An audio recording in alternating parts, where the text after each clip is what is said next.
Today,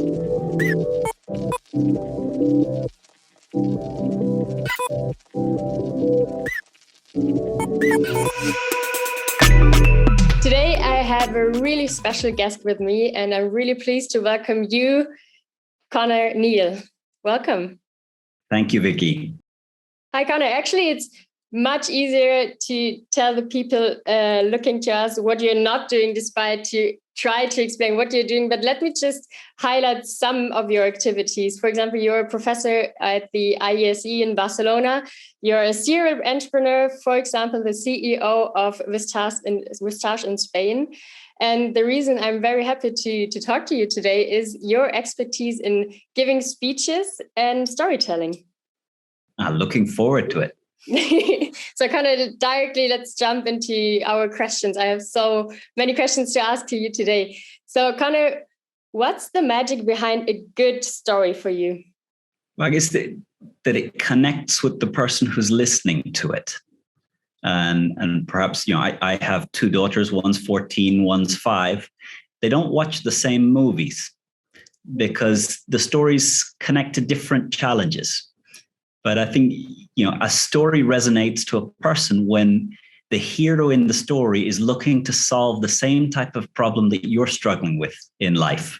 Interesting. And the type of challenges that we're facing as a 14-year-old of who am I? How do I relate to others? What's my place in the world? Those are not the questions that a 5-year-old is asking.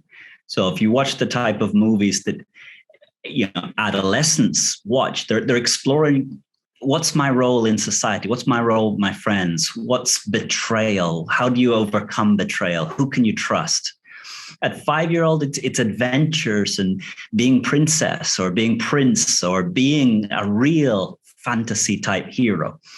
And I notice, if I tell bedtime stories, the type of bedtime story that's exciting to my 5-year-old is almost dreamlike in its fantasy, that you can fly, you can have superpowers, because they're exploring imagination.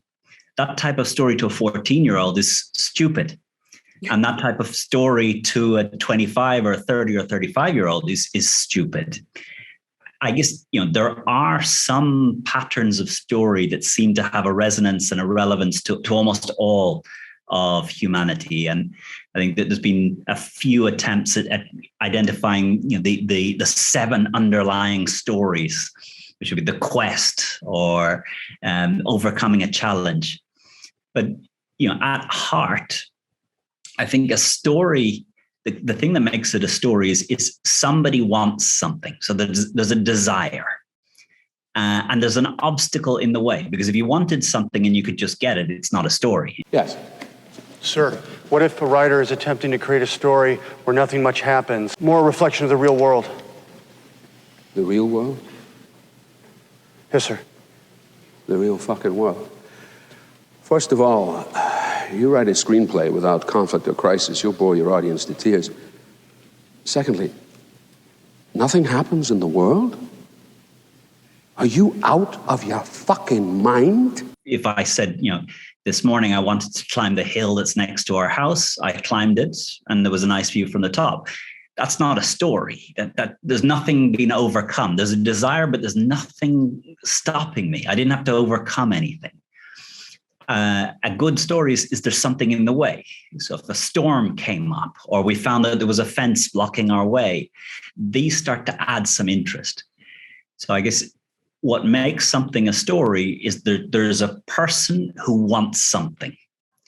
And maybe us as a listener, we also want that type of thing. And then in the story, there's a challenge. There's something in the way. And we're interested, how will this character overcome this obstacle? And they say an epic story is where the hero wants the results so badly that they'd be willing to sacrifice their life to achieve that goal. And I think, human beings, we want meaning. We want a sense that there's a purpose behind it all.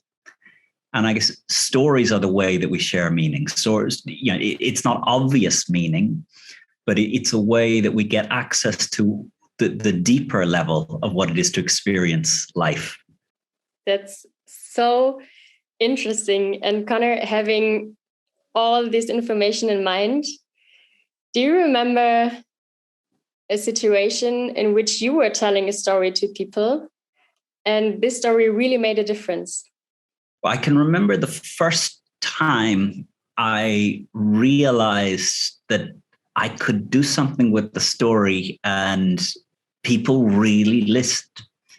And I would have been 22 years old. And I remember my sister was learning Italian and she was living in Venice. And one weekend, I decided to travel out and spend the weekend with her. And at the time I was working in London. This is, if I'm 22, this is 1995. Internet is not there yet. Mobile phones are not there yet. A travel ticket was a physical thing in those days. And here, I just remember what happened is I arrived late to the airport at Gatwick in London, and I missed my flight. No. And it was a flight with Alitalia. And I can remember being in Gatwick Airport, 1995. I'd missed my flight, and I could see 2 other Italy destinations that there were flights that afternoon. And I remember I asked the girl behind the counter with Alitalia, are either of these 2 cities close to Venice? And she looked at me with how can I answer that? And I remember I took the phone, I called my mum, and I said, could you get the atlas out? Can you find Italy? Can you see Venice? Where is Bologna close? And it's on the same side. And I said, is it like 1 inch or 2 inches? And I remember there was just this series of things that happened. And over the next couple of weeks, every time I was out, someone would say, tell us about the trip to Italy. And I realized, nothing really happened. I went to Italy for the weekend. I arrived safe. I was there. But there was all these little obstacles along the way. And people were fascinated by all the setbacks that kept happening. And I guess, our dream holiday is you arrive at the airport, you get in the plane, you sit next to a nice person, you arrive safely at your destination. But actually, all the good stories come when something goes wrong. Yeah. When the plane doesn't land in the right airport. And in my case, what I remember is the plane took off. It was Alitalia.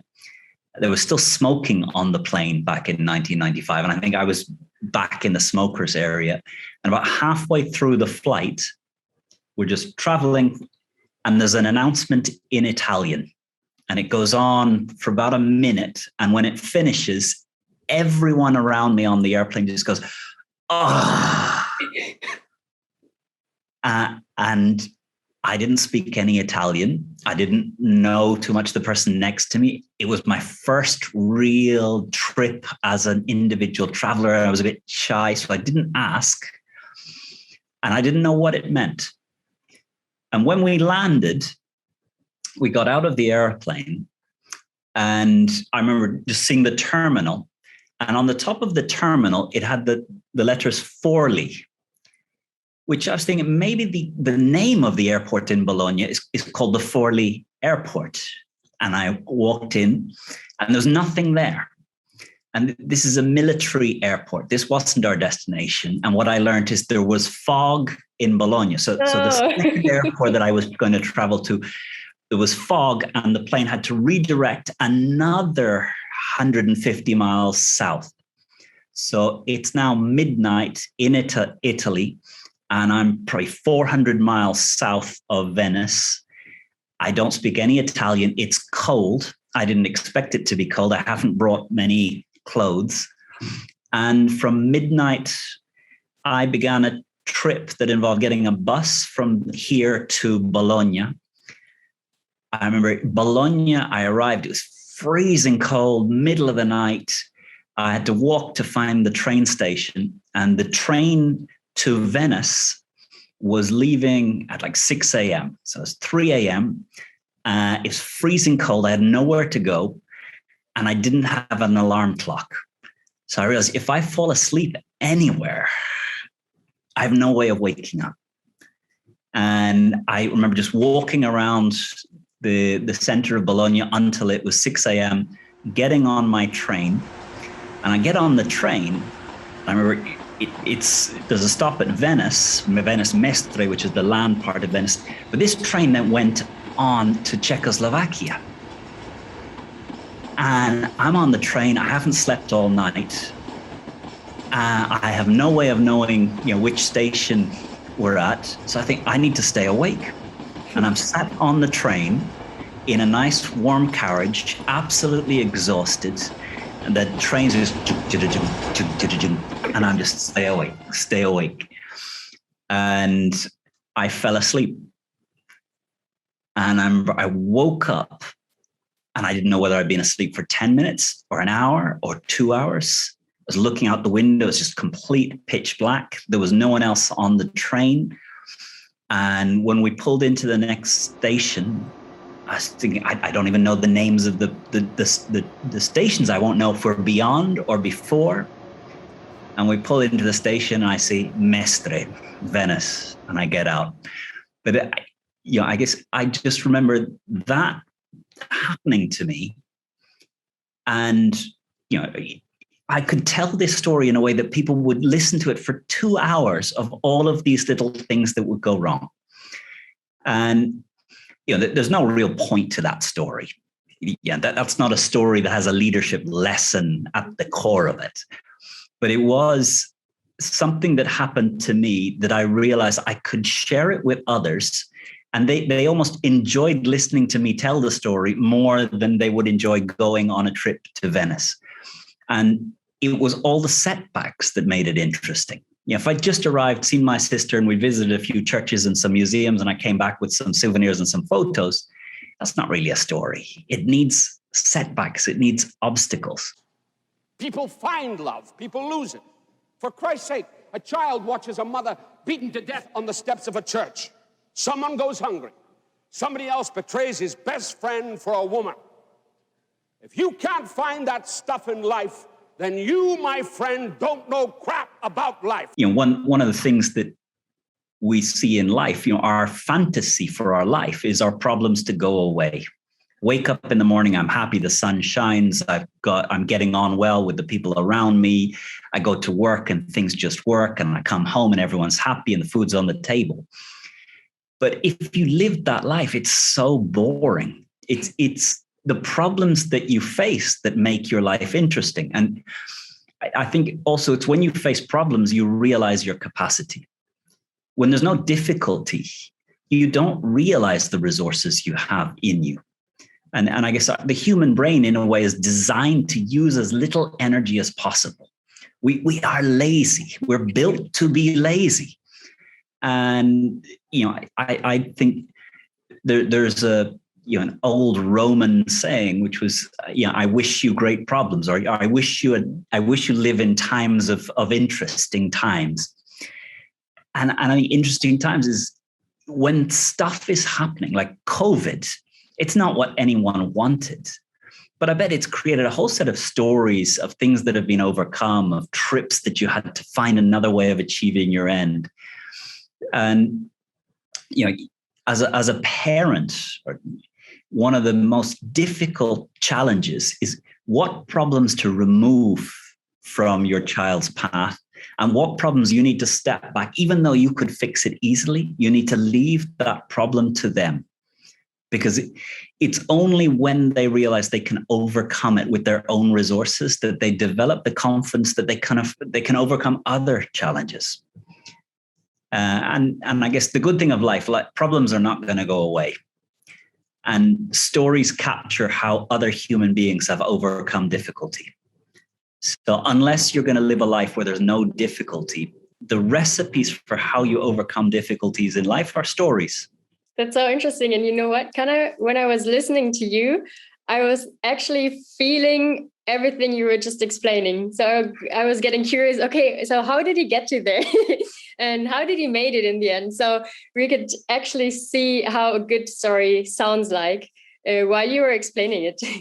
So I remember here, I did a course when I started work at a company called Accenture in London back in 94.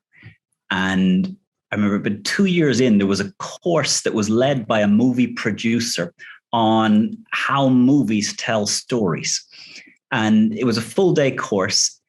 And the movie that we were looking at and sort of looking at how the director had put the story together was, so there's a movie where Harrison Ford is a policeman who's protecting this young Amish boy who has seen a murder. And the name of the movie, I forget just at the moment, but in this movie, there's this young Amish boy, and the Amish are this community that live without technology. And this young boy, while traveling, was in a bathroom and witnessed a mafia hit. So he's the only eyewitness to this mafia hit. And there's a moment in the movie where the young boy is in the bathroom. The mafiosi comes in. There's a conversation between him and the guy. He shoots the guy. He's cleaning his hands after the hit, and he hears a noise. And everything slows down, and you can see the Amish boy climbs up onto the toilet in the cubicle, and he's just being as small and as quiet as possible. And the mafiosi is listening, and everything slows down. And he walks towards the first toilet stall, and he kicks it in, and there's no one there. And there's a few more seconds, and he moves to the second door, and he kicks it down. And when we're doing this course, we were sort of pausing it and talking about what was happening. That in real life, this moment in the bathroom would probably have only taken 2 or 3 minutes. But in the movie, it lasts for 10 minutes. Because what the story does is it really highlights, both in length of time, the epic moments where we connect to a character. And good storytelling is really reliving an experience that you've lived, but almost reliving it takes longer than living it in the first time. And if anyone's ever been in a car crash, the car crash itself is like, boom, it's done. You actually have to invent quite a bit of it because you don't remember any of it. So to make it into a good story, you've got to relive it, but you've got to add things that make it even more intense. And to me, there's what we call the stereotype or the archetype. And a stereotype is a, if I say a quest, an archetype is one particular instance of a quest. So grandfather is a stereotype. My grandfather, my grandpa Henry, if I explain something that happened to him, that's an archetype. And what we've learned is human beings, we don't connect to the generic story. But if you tell a specific story, what we're very good at is turning it into the rules that I need for my life. So if I tell you a set of rules, you forget. If I tell you a story, a very specific story, you're able to take rules from that and you will remember them. They will go with you. And I guess, someone asking, Conor, why do you tell so many stories? It's because they work. And yeah, there's proof to it that it works, right? And Conor, now I'm so curious, what can I do to tell stories like you do? Do you maybe have 3 tips or 3 steps to at least get started to give a speech or tell a good story like you do? Well, first step is a journal. Okay. And write stuff down. And in fact, this page of my journal, you may see, that's my 5-year-old added her own contribution to my journal. Oh. I would say, one of the things where I really learned about what is interesting in a story and what is not is telling stories to my daughters at bedtime. And my 14-year-old, when she was 4, 5, 6, we would, bedtime, wash teeth, lie down, and we would read a book, and then I would tell a story. And when my elder daughter was quite young, we would read a story. And then when I would start telling a story that I was making up, she says, I want a real story. And I said, what do you mean a real story? And he said, from a book, a real story. But by the time she was 6 or 7, I'd learned to tell better stories than the books. And, I was paying attention to what parts of the books, what is it that gets someone interested? What are the patterns that get someone interested? So I guess if you can hold the attention of a 5 or 6-year-old, there's no audience on the planet that you cannot connect to. I think the other is, capturing the interesting things in your life, capturing the people that have had an impact on you. One of the worksheets that I would give out to anyone who is coming to a program of mine, and we're going to work on stories, is a worksheet where I ask you to just think of all the things that happened to you in your earliest childhood that led to you believing something or knowing something. All the stories that happened to you at adolescence, that you had a change in a belief you had, or you were betrayed, or you were let down, or someone turned out to be different than you expected. All the stories in your adult life where someone overcame odds to achieve something. And to just begin day by day to pay attention around you to the things that are happening. And so the first is just capturing all the interesting things in your life. I guess, the next is, if you can practice with 5 and 6-year-olds, they will be cruel when you are boring. Oh, yeah. I can imagine. So, one of the sad things of the work environment is the feedback we get from our friends in work is, I speak to you and I say, so Vicky, how was that? Oh, that was great, Conor. And it doesn't matter whether it was terrible, the most boring thing on the planet. We at work, in a way, have so low expectations of other people's capacity to hold our interest, have a message, let us know why they're sharing this for us. In my courses, I distinguish between 2 forms of communication. One is communicating. Another is called thinking out loud. Most people in meetings, in a speech, they're not really communicating. They're thinking out loud.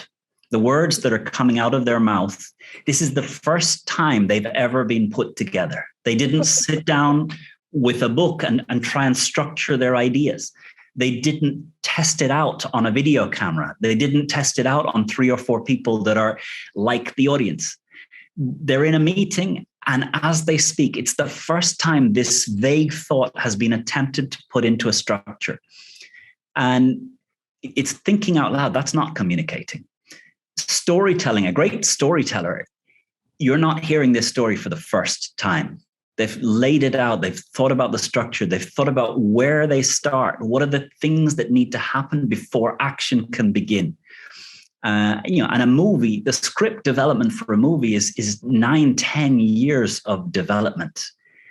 And it's not to find the story. It's find the way of getting the audience to get into the story, to get connected and fall in love with the central character and hate the victim or hate the villain. And feel the emotions as we go through. But, I guess we have a real good sense in each of us for what is a true story. And true doesn't necessarily mean factually true. It's emotionally true. Because I think it's the emotional journey. And, there's in the business that I lead, I recruit people to lead groups in my business. And if someone is committed 100% that no matter how long it takes, no matter how difficult it is, no matter what they have to overcome, they will launch their group, it will happen. If someone comes in and thinks, well, I'll give it a few months and see how it goes, it will not happen. And, the last 5 years of my life has been exploring, how do I identify commitment in someone? And when someone's almost there, how do I help them move from I'll give it a try to I will do what it takes?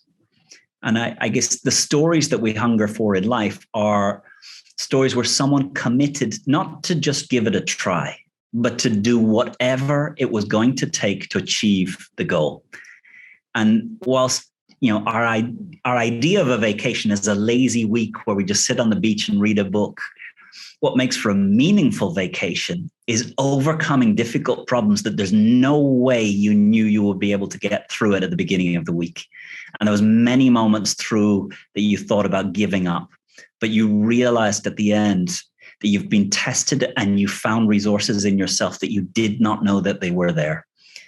And perhaps we live at a time where if you go back 200 years ago, there was a lot of problems in our lives. There was health problems. There was relationships, people in our family passing away through illness. There was war. There was difficulty. There was economic hardship. There was famines. Today, we've removed those problems. A child born in Ireland, a girl born in Ireland, her estimated time of life is longer than 100 years. She's not going to struggle with health. She's not going to struggle with hunger. She's going to do okay in school. And I think when all the problems are taken away, there's an emptiness in us. So stories is where someone faces a problem. And I think we do need to go back to seeking to create challenges in our life that you learn how big you are. There's a saying, there's an Indian guru that I discovered in the time of COVID. So this last 16 months of COVID, I've watched a lot of YouTube. And I discovered an Indian guru called Sadhguru. I love his talks on YouTube. And he was very helpful to me because at times I felt lost or felt frustrated or felt that my plans were being stopped. But Sadhguru, he said, if we had come here like any other creature on the planet, stomach full, life settled. Once we come as human beings, stomach empty, only one problem. Stomach full, 100 problems.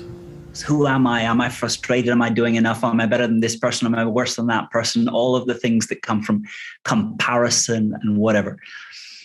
And I guess stories are templates for life. And we're all living one.